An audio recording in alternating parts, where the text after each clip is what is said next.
Ameublement Tanguay en première ligne.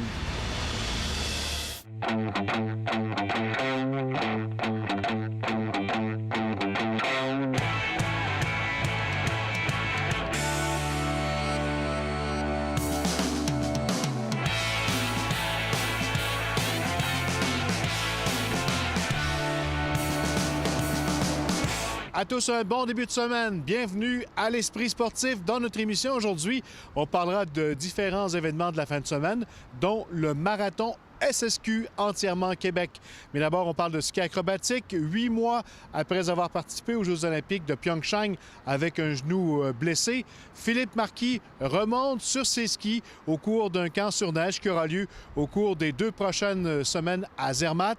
Il en saura un peu plus sur l'état de son genou droit et également sur son avenir.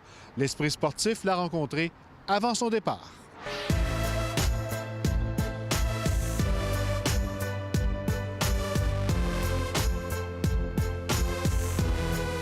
Philippe Marquis, bienvenue à l'Esprit sportif. Merci, merci. Première question d'usage, comment ça va? Ça va bien, écoute, j'ai un sourire au visage parce que je retrouve mes skis enfin, finalement, après quasiment 8 mois depuis ma chirurgie au genou. Je suis content, je m'en vais en Suisse, un des plus beaux endroits, des plus beaux camps d'entraînement avec l'équipe. Puis je retrouve ma famille aussi, ma communauté de Freestyle Canada, donc je suis vraiment excité par ce qui s'en vient. C'était prévu comme ça, que tu retournes sur la neige à ce moment-ci de l'année? Oui, c'était long. C'était plus long que je m'attendais. Plus de bas, mettons, que j'avais anticipé. Mais c'était quand même dans notre ordre chronologique des choses. C'était quand même prévu que je retourne sur la neige à l'automne. On est rendu là. Je suis content de laisser un petit peu tout l'été derrière moi. Puis c'est un vent de fraîcheur, là, de changer un petit peu d'atmosphère, de retrouver mes skis, puis de vraiment tester pour de vrai où j'en suis dans ma réhabilitation, puis tester vraiment le réalisme de tout ça, de faire du ski l'hiver prochain. Je suis optimiste, je suis encore 50-50 dans tout ça. Il y a encore beaucoup de petits steps à franchir avant que je sois vraiment officiellement en haut d'une piste, puis en mode compétition. Philippe Marquis, parti! Là, tu vas aller tester tes genoux. Oui, exact. À Zermatt, le camp d'entraînement, c'est pas ce que j'ai l'habitude de faire. À ce temps-ci de l'année, normalement, on fait les derniers petits peaufinages, les derniers ajustements avant de commencer la saison. Contrairement à tout ce qui s'est passé dans les années auparavant, maintenant, je suis rendu à simplement retrouver mes repères sur la neige. Donc, on repart au bas complètement. Ça sera surtout du plat, peut-être un petit peu de bosse, peut-être des sauts si tout va bien.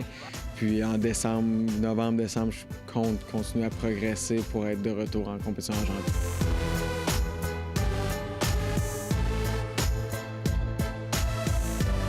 J'ai mis les bouchées doubles cet été quand même. Je me suis pas juste simplement assis sur mes lauriers, mais j'ai vraiment travaillé fort avec l'équipe, le staff de l'équipe canadienne. J'ai travaillé fort avec les physios, les médecins.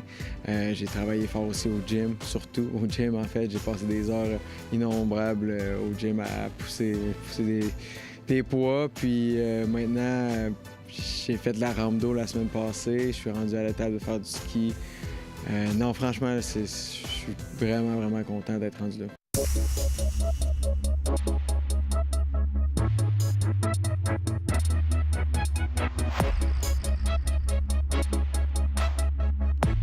Est-ce que tu pourrais quand même envisager une saison, malgré un peu de douleur? Est-ce que ça se fait, maintenant que ton genou est réparé?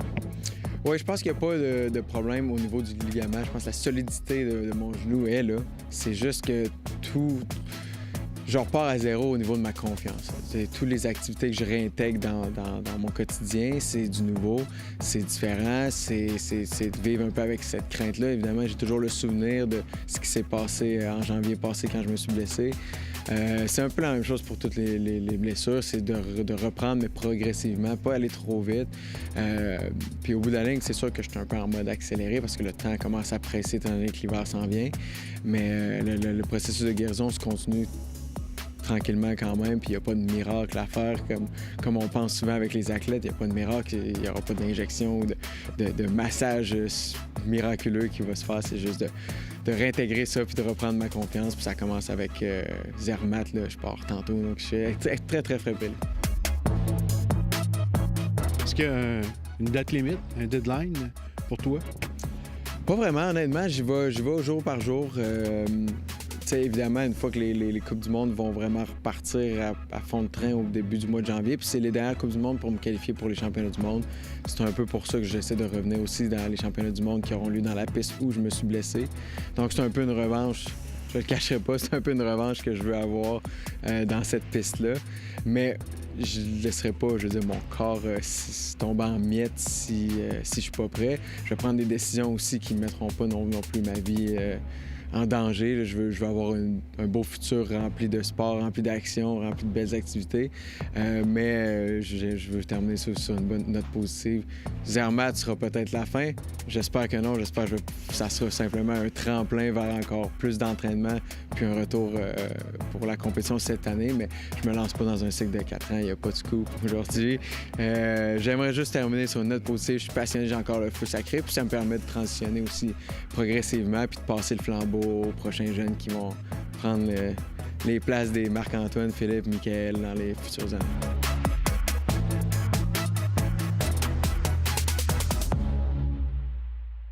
Après la pause, le marathon entièrement Québec, un succès.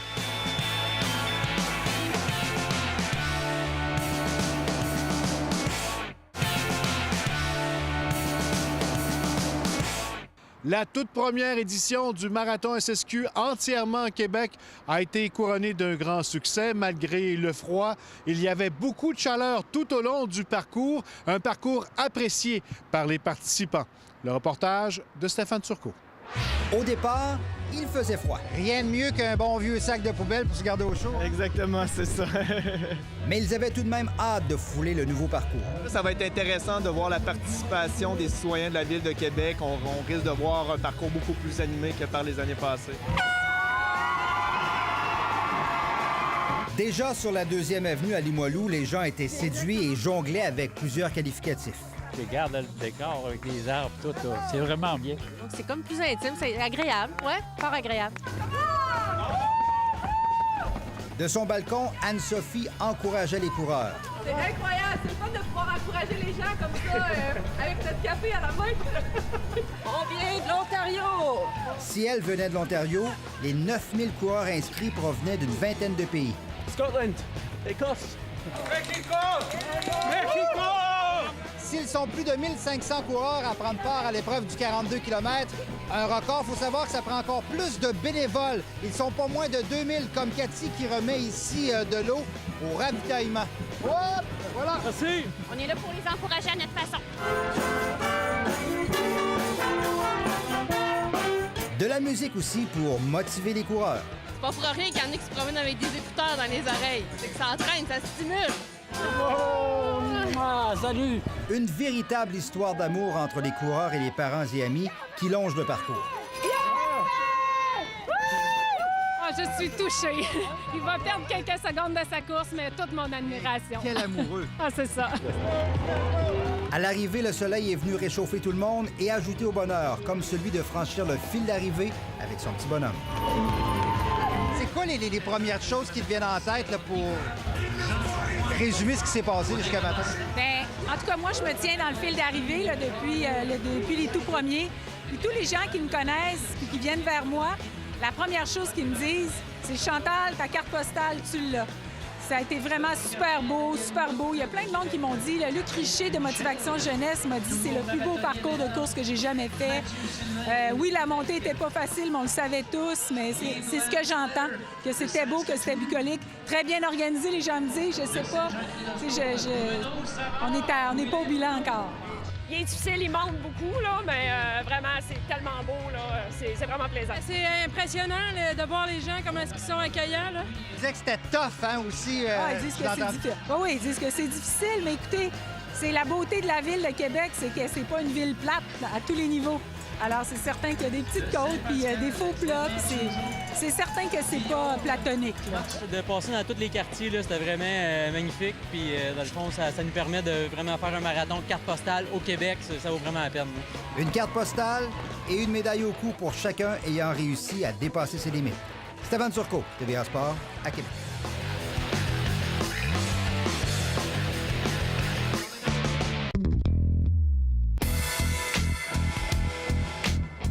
Le Québécois Anthony Larouche est venu bien près de réaliser le défi qu'il s'était lancé il y a quelques mois, soit de remporter la toute première édition du marathon SSQ entièrement Québec. L'athlète québécois a croisé le fil d'arrivée au 2e rang, 29 secondes seulement derrière le Marocain Mohamed Agab. Chez les femmes, notons la victoire de Caroline Poitras. Les Remparts du Québec seront de retour en action jeudi pour le début d'une série de 3 matchs en autant de jours. Après Chicoutimi, ils recevront Acadie-Bathurst au centre Vidéotron avant de se rendre à Blainville-Boisbriand samedi. Ils tenteront de renouer avec la victoire après une défaite de 6-2 subie aux mains du Drakkar de Bécomo vendredi soir dernier. Après cette rencontre, l'entraîneur-chef Patrick Roy a parlé du jeu en avantage numérique qui doit être meilleur. Notre jeu en avantage numérique n'a pas été à la hauteur pour le type de match qu'on avait à jouer contre une équipe avec autant là, de maturité et de force de frappe. Ils ont beaucoup de profondeur à l'attaque.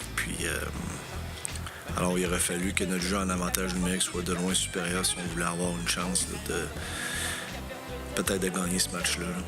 Par ailleurs, le gardien numéro 1 des Remparts, Éric Baribeault, pourrait payer cher son accès de colère survenu vendredi soir dernier contre le Drakkar de Bécomo.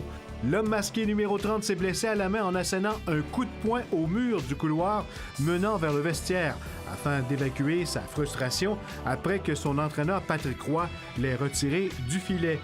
Les Remparts, qui ont rappelé Kevin Brassard du Midget 3, sauront mardi s'il s'agit d'une fracture ou d'une simple dislocation. Et au tennis, le Québécois Félix Auger-Aliassime a abandonné durant son match de 2e tour des qualifications au tournoi d'Anvers en Belgique lundi, au moment où il tirait de l'arrière 6-2 et 3-0 contre l'Ukrainien Sergei Stakhovski.